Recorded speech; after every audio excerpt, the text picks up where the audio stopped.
कहते हैं गंगा में आस्था डुबकी लगाकर पवित्र होती है। कहते हैं कांवड़ में गंगा जल भरकर ले जाना पुण्य का काम है। लेकिन जरा ठहरिए, अगर गंगा से जल लेकर लौटने के बाद गंगा के घाटों पर कचरे का पहाड़ छोड़ दिया जाए तो सवाल सिर्फ सफाई का नहीं रह जाता, सवाल हमारी आस्था और हमारी जिम्मेदारी दोनों का हो जाता है। हरिद्वार में कांवड़ मेला खत्म हो गया। करोड़ों श्रद्धालु आए, गंगा जल लिया, अपने अपने शहरों की ओर लौट गए। लेकिन पीछे क्या छोड़ गए? हजारों मीट्रिक टन कचरा। आंकड़ा सुनकर आप भी चौंक जाएंगे। 7,000 मीट्रिक टन। और नगर निगम के विशेष महासफाई अभियान के तहत अब तक करीब 7500 मीट्रिक टन कूड़ा इकट्ठा किए जाने की बात सामने आई है। यानी जिस धर्म नगरी में श्रद्धालु गंगा को मां कहते हुए पहुंचे थे, उसी धर्म नगरी को कचरे से पाट कर चले गए। अब जरा तस्वीर की दूसरी तरफ देखिए।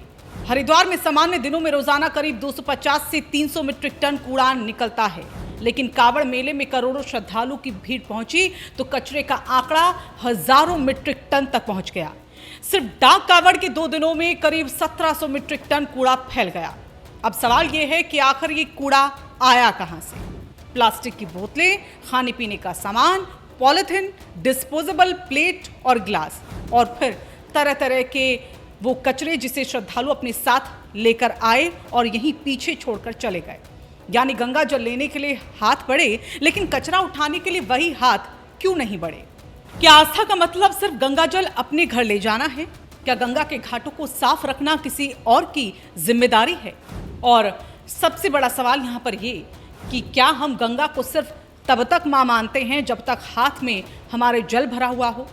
क्योंकि अगर सचमुच गंगा मां है तो फिर मां के आंगन में कचरा कौन छोड़ता है? अब हरिद्वार प्रशासन के सामने भी बड़ी चुनौती है। 12 दिन तक चले इस कांवड़ मेले में करीब 4.80 करोड़ से ज्यादा श्रद्धालुओं के पहुंचने का आंकड़ा सामने आया, और इतनी बड़ी भीड़ के बाद सफाई व्यवस्था में दबाव पड़ना स्वाभाविक है। लेकिन प्रशासन ने भी अब मोर्चा संभाल लिया है। मुख्यमंत्री धामी के निर्देश पर जिलाधिकारी मयूर दीक्षित के नेतृत्व में 7 दिवसीय विशेष अभियान शुरू कर दिया गया है, जो 18 अगस्त तक जारी रहेगा। नगर निगम, नगर पालिकाएं, नगर पंचायतें अपने अपने इलाकों में साफ सफाई का अभियान चला रही हैं। घाटों की सफाई हो रही है, धुलाई की जा रही है और कचरे को उठाया जा रहा है। घाट से कचरा उठाया गया, सफाई की गई और लोगों को समझाया गया कि प्लास्टिक और कचरा गंगा में ना डालें। एक अभियान में ही 92 कूड़ा बैग कचरा इकट्ठा किया गया और वैज्ञानिक निस्तारण के लिए नगर निगम को सौंपा गया।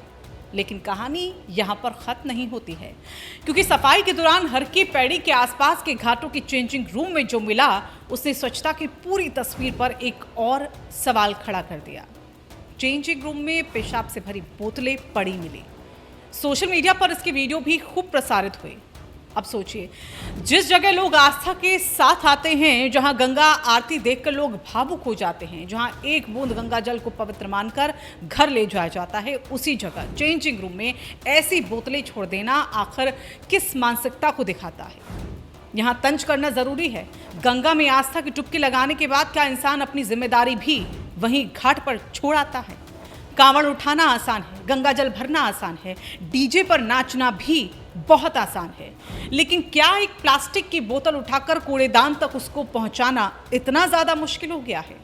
और ये सवाल सिर्फ कांवड़ यात्रियों से नहीं है, बल्कि स्थानीय दुकानदारों से भी है, व्यापारियों से भी है और प्रशासन से भी, और हम सब से भी। क्योंकि भीड़ आएगी तो कचरा होगा, ये बात कोई नई नहीं है। असल परीक्षा तो ये है कि कचरा कौन फैलाता है और उसे रोकने की जिम्मेदारी आखिरकार कौन निभाता है। अगर करोड़ों श्रद्धालु हरिद्वार आ सकते हैं तो करोड़ों लोग एक छोटी सी जिम्मेदारी को भी यहाँ पर निभा सकते हैं। गंगा को साफ रखने की जिम्मेदारी सिर्फ नगर निगम की नहीं हो सकती है।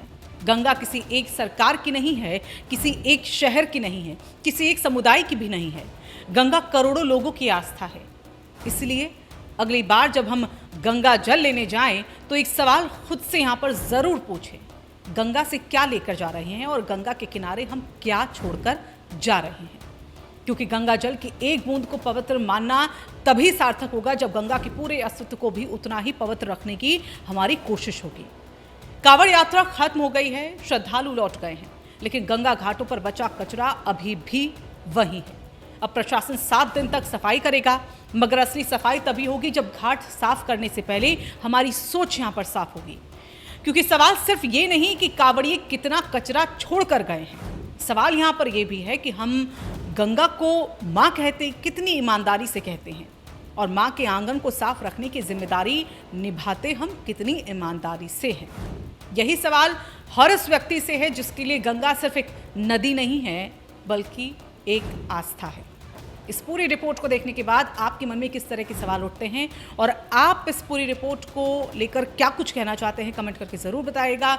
और इस वीडियो को ज़्यादा से ज़्यादा शेयर करें, लाइक करें, ताकि उन लोगों तक पहुँचे जो गंगा में आस्था ढूंढते हैं, पवित्रता को पूछते हैं, लेकिन इस तरह की हरकत जिसने भी की है वो इस चीज़ को समझ पाए वैज्ञानिक दृष्टिकोण से या फिर धार्मिक दृष्टिकोण से भी।